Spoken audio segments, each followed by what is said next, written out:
सब हम लोग देख लेंगे, लेकिन हाथ में पत्थर उठाना, पत्थरबाजी करना और रिलीजियस नारा के साथ गुंडागर्दी करना ये बंगाल में नहीं होगा, नहीं होगा। কাজগুলো করবেন না, এই কাজগুলো থেকে বিরত থাকুন।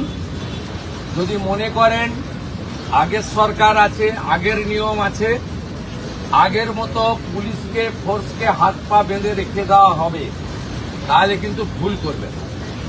তো ক্লিয়ার মেসেজ, জিরো টলারেন্স এই ধরনের ভ্যান্ডালিজম, হুলিগানিজম, রাউডিজম এবং anti national, anti social activity we are not allowed.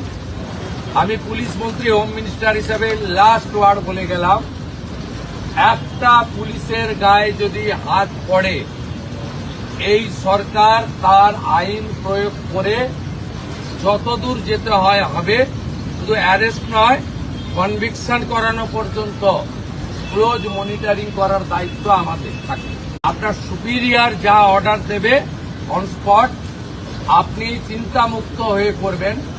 কে কোন দল করেন, কে কোন ধর্মের লোক, কে কোন সম্প্রদায়ের লোক, কে কোন প্রভাবশালীর ক্লোজ লোক, তার এগেনস্টে অ্যাকশন নিতে গেলে 5 বার ভাবতে হবে।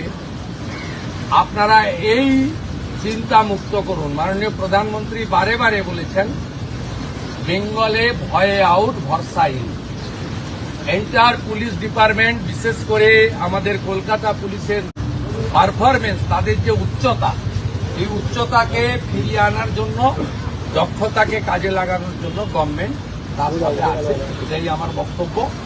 আমি খুব হ্যাপি এখানকার ইনভেস্টিগেটিং অফিসার এবং সুপিরিয়র পুলিশ অফিসাররা ইতিমধ্যে 40 জনকে গ্রেপ্তার করেছে এবং নগরপাল নিজে এটাকে, আমাদের সিপি নিজে এটাকে মনিটরিং করছেন।